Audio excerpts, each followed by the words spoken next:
ማንን ምን እንጠይቀለው?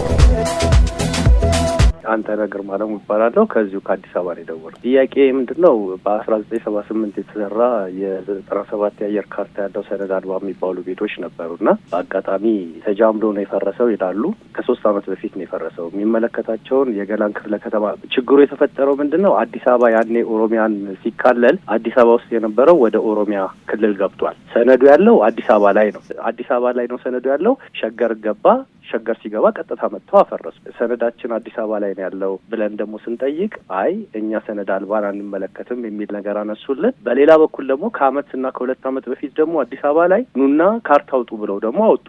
ከ1997 በፊት ቤት የነበራችሁ ብለው ስም ዝርዝራችንን ጭምር አወጡ። ያንን ዶክመንት ሁሉ ይዘን ሄደን የተወሰነ ሰዎች ነን ይሄ ትክክል አይደለም ብለን የሚመለከተውን ክፍል ገላን ክፍለ ከተማ ስር ስለተካተተ የገላን ክፍለ ከተማን አናገር ምላሽ ይሰጥበታል እናጣራለን አሉ። ይሄው 3 አመት ሞላ። እንደገና ደግሞ በሸገር ከተማ ምክትል ከንቲባ የሆኑትንም አቶ ጉክሳንም አወራን። በቃ እኔ እከታተለዋለሁ የሚል ነገር ነው ያነሱልን። ዶክተር ተሾመም ጭምር ጋር ሄጃለሁ በግል በጣም በተደጋጋሚ በራሳችን አጣርተን ነው የምንመልሰው። እንግዲህ በጣም ረጅም ጊዜ የቆየ ቤት ነው። 97 በፊት እንደነበረው ሰነዱን ዶክመንቱን ሁሉ አውጥተን አሳይቻለሁ በግል እና በራሳችን ስናባለ ነው ረጅም ጊዜ የተወሰደው። መቼ ነው የሚመለሰው የሚለው ነገር ግን ምላሽ የለም። 3 አመት እንግዲህ ወደ ሚዲያ ላለመውጣት ብዙ ተጥሯል፣ ብዙ ሞክረናል፣ ግን ምንም ምላሽ ስለሌለን ነው በጣም የተቸገርነውና ዶክተር ተሾመ ያንን ዶክመንቱን ራሱ ገልጦ ለማየት ወደ እሳቸው ጋር መቅረብም እየተቸገርኩ ነው እኔ በግሌ ማለት ነው። ምክንያቱም በቃ ሙሉ ለሙሉ አንድ ላይ ነው አጃምለው የሚያዩት። አይ ግዴላችሁ በኦሮሚያ ደግሞ ከ2004 በፊት ያለው በሙሉ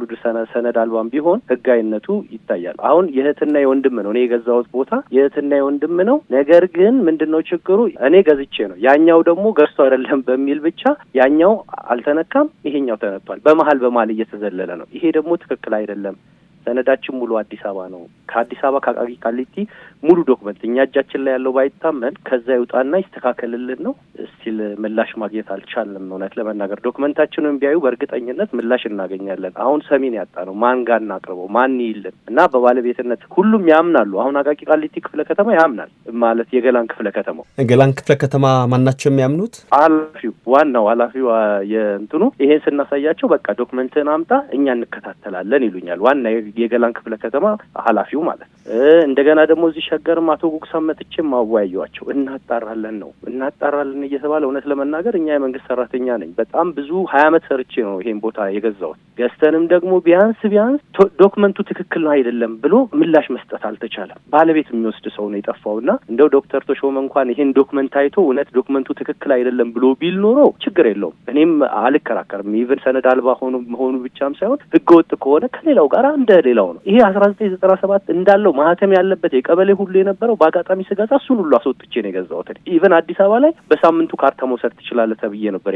ያንን ሳወጣ ማለት ነው። ያኔ አዲስ አበባ ስለነበረ እንግዲህ አጋጣሚ ሆኖ ሲካለል ወደ ኦሮሚያ ከገባ ሰነዱን ከአዲስ አበባ አቃቂ ቃሊቲ ክፍለ ከተማ ሰነድ ቁጥር ያለ ሁሉ ነገር አለ። ከዛ ወስዶ ትክክለኛ ከሆነ እንደ ሰው አንድ ላይ የምንነሳ ከሆነ ህዝቡን በሙሉ አንድ ላይ ማንሳት ነው።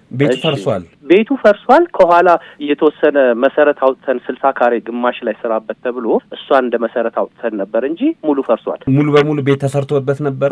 በጣም 1978 እዛ ጋር ያሉ ሽማግሌዎች የሚገርም ያካባቢው ይሄን 1978 የሰሩት ሰውዬ በህይወት አሉ። ይሄን ቤት የሰሩት ሰውዬ አሁን ያኔ ሲፈርስ የነበሩት የቀበሌው ሊቀመንበር አቶ አባይ ይባላሉ። ኋላ ላይ ስናወራም ልክ አይደለም ትክክል አይደለም ያኔ የወሰደው ስህተት ነው ግን ይመለሳል።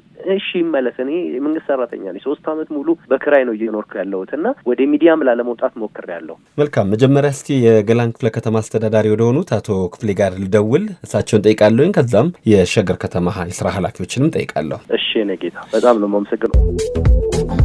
የተወደዳችሁና የተከበራችሁ አድማጮቻችን ለአድማጫችን አቶ አንተነህ ግርማ ጥያቄ ምላሽ ለማሰጠት በሸገር ከተማ አስተዳደር የገላን ክፍለ ከተማ ዋና ስራ አስፈጻሚ ወደሆኑት አቶ ክፍሌ ጀልቀባ ጋር ደወልኩኝ አግኝቻቸዋለሁ። ጤና ይስጥልኝ አቶ ክፍሌ። አቶ ክፍሌ ቀደም ሲል የቀረበውን የአቶ አንተነህን ጥያቄ ሰምተዋል። ቀደም ሲል እንደሰሙት ጠያቂ አድማጫችን የክፍለ ከተማ ዋና ስራ አስፈጻሚ ጉዳዩን ያውቁታል አሉ። ምንድነው የተፈጠረው? 3 አመት ሙሉ ምላሽ ያልተገኘ እንዲም ነው እንዲያ ነው ያልተባለበት ምክንያትስ ምንድነው? አንድ ባለ ጉዳይ ብዙ ጊዜ ይመላለስ ነበር። ኬዝ ተነጋግረን ተከታተል በጊዜ ላለቀን የሚል ነገር ነው። የሱም ጥያቄ ብቻ ሳይሆን እንደነዛ ጥያቄ ብዙ ናቸው። ማለት በወቅቱ በዛው ያለው አመራር ወረዳ ላይ የነበረው በመመሪያ መሰረት አንደኛ ማስረጃ የሌላቸው ከፕላን ጋራ የማይጣጣሙ የማይናበቡ አርሶ አደር በእርሻ መሬትነት ይዘው የሚታወቁ መሬቶች ላይ የተፈጸሙ ግንባታዎች የግንባታ ፈቃድ የሌላቸው ካርታ የሌላቸው ከአዋጁ ጋር ተያይዞ ህገወጥ ግንባታ ተብለው በ2004 2005 በወጡ ህግ ማዕቀፋት ተራቶ የነበሩ ህገወጥ ግንባታዎች ሁኔታ ታይተው ሰፊ እርምጃዎች ተወስዷል። በእኔም ክፍለ ከተማ በወረዳ ደረጃም ሲሰራ ነበር። እዚህ ብዙ ማስረጃ ማቅረብ ያልቻሉ የተለያዩ በሰፈር ውል ግዢ ፈጽመናል፣ ውርስ ነው ባለ የሚጮህ እና ብዙ አጨቃጫቂ ነገሮች አሉ። አሁን አብዛኛው ሰው የውርስ ይዞ ይቀርባል። ውርስ እንደምታውቀው አዋጁም እንደሚለው ቀጥታ ከአባት ወደ ልጅ ከእናት ወደ ልጅ የሚደረግ ውርሶች እንጂ ዝም ብለው አሳድጌው ነው ምንድነው እየተባለ የተከናወኑ አንዳንድ ውርሶች አሉ። ይህንን አይመሰል ብዙ ጥያቄዎች አሉ። እያጣራን ነው ስንል ብዙ የመሬት ጉዳዩን ስታጣራ አንደኛ እነዚህ መሬቶች ከአዲስ አበባ ወደ ሸገር ሲመሰረት የገቡ ተብሎ ነው። የአቃቂ ክፍለ ከተማ መሬት ቢሮ በስም ዝርዝር ልቀን እነዚህ ሰዎች በህጋዊ መንገድ ወስደዋል፣ ካርታ ከእናንተ ጋር ወጥተዋል። በተለይ ካርታ እያቀረቡ ያሉ። ይቅርታ አቶ ክፍሌ፣ ያቀረብኩለው ጥያቄ የአቶ አንተነህ ስለሆነ ከይቅርታ ጋር አቶ አንተነህ ላቀረቡት ጥያቄ ብቻ ምላሽ ስጡኝ። አንተነህ ብቻ ሳይሆን ብዙ ሰዎች አሉ ይህን ነገር ያነሱ። እየታየ የተጣራ እየሄደ ነው። ስንጨርስ በቃለ ምላሽ ምንሰጥ ይሆናል። ብዙ ጊዜ ግን አንዳንድ ህገወጥ ግንባታዎች ራሱ ህገወጥ የምንለው ታዋቂዎች ስለተሰሩ ብቻ አይደለም፣ ከማስተር ፕላኑ ጋራ ይጣጣማል። በወቅቱ የተያዙ የመሬቶች ስፋትና ልክ ከፕላኑ ጋር ከተማው ካወጣው ፕላን ጋራ ተጣጥሞ ሬዚደንሻል የመኖሪያ ቦታ ላይ ተሰርቶ ከሆነ መኖሪያ ቦታ ነው። ማኑፋክቸሪንግ ቦታ ላይ ከተሰራ፣ የሶሻል ሰርቪስ ኤሪያ ላይ ከተሰራ፣ ለግብርና ተብሎ ፕላኑ በተቀመጠ ስያሜ በተሰጠው ቦታ ላይ ተሰራም እንኳን ቢሆን ጊዜው ስለቆየ ብቻ ሳይሆን ህገወጥነት ይያዛል። ከፕላን ጋር ተናቦ የተጣጣመ ማንኛውም ግንባታ ንጋይ የምንለው እና ቅድም ተበዳዩ ያነሱትን ነገር ፖዘቲቭሊ ተመላልሰን እየተነጋገርን በቀን ልቦና ነግረነው የሸገርም ቅድም ስማቸው የተጠቀሰ አመራርም ብለውን ያየና የእሳቸው ብቻ ያለም እንዲያ ጥያቄ ተነሳው የብዙ ሰው ነው። ራሱን የቻለ ሚቴ ተዋቅሮ ከአቃቂ ክፍለ ከተማ ያለ ኃይል መዝግቦታል፣ በምን አይነት ግንባታ ያውቃል፣ ፍቃድ ሰጥተዋል የሚለውን ነገር። ስለዚህ የሁለት ክፍለ ከተሞች ንግግር ያለበት የሁለት ክፍለ ከተሞች ባለሙያዎች ተገናኝተው አናበው አመሳክረው ማቅረብ ያለባቸው ማስረጃ ስለሆነ እኔ በግሌ አይደለም ጊዜ ውሳኔ ማሳለፍ ብቻ አሰራሩን ጠብቆ ይስጠት ነው። አቶ ክፍሌ ጠያቂ አድማጫችን አቶ አንተነህ እንደሚናገሩት ከሆነ 1978 ዓ.ም ሰርች የገባውበት ቤት ነው ይላሉ። የኦሮሚያ ብሔራዊ ክልል ደግሞ ከ2004 ዓ.ም በፊት የነበሩ ቤቶች ሰነድ አልባ ቢሆኑ እንኳን ህጋዊ እንዲሆኑ አቅጣጫ አስቀምጦ ነበረ። ያ ባልታየበት ሁኔታ በፍጥነት ነው እርምጃ የተወሰደው ብለዋል አድማጫችን። እርምጃ ከተወሰደም በኋላ ወይም ደግሞ ቤቱ እንዲፈርስ ከተደረገ በኋላ ለቀረበ አቤቱታ ወይም ቅሬታ ለመመለስ 3 ዓመት ፈጅቷል። አሁንም እርሶ ገና እናያለን እያሉኝ ነውና እንዲያው ይሄ ጉዳይ አልተንቀራፈፈም ወይም ደግሞ ምላሽ ለመስጠት አልዘገያችሁም? አነሳ እያየ ነው ስለሆነ ነው። አጠቃላይ እነዚህ ኬዞች ተመዝግበው ቁጭ ብሎ እየታየ ነው። በድጋሚ ይቅርታ አቶ ክፍሌ፣ መንግስት ትኩረት ከሚሰጥባቸው የብዙ ዜጎች ጥያቄ የሆነ የመኖሪያ ቤትን ጉዳይ በተመለከተ ዛሬ ነገ ሊባል አይገባም። ፍትህ ተጓድሏል ወይም ደግሞ ያላግባብ ፈርሷል የሚል ጥያቄ ቀርቦ እያየን ነው እየተባለ 3 ዓመት ተጓቶ መምጣቱ መዘግየቱን ነው የሚያሳየው አይደለም እንዴ? እንደ ቁጥሩን ስታየው ልክ ነው፣ መዘግየት ያመላክታል።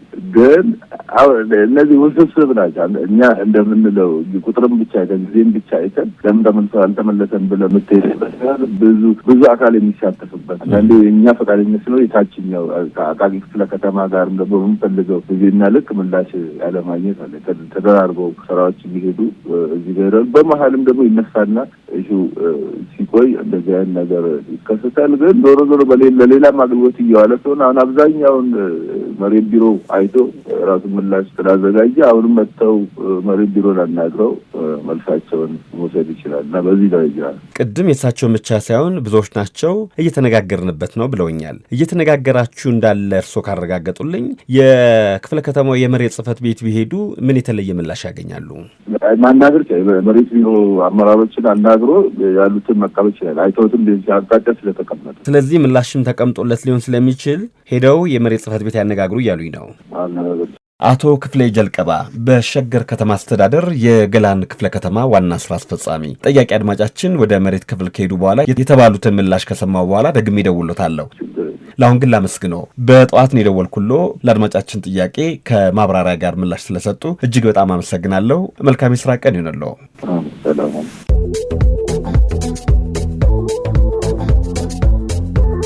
ማንን ምን እንጠይቀለው?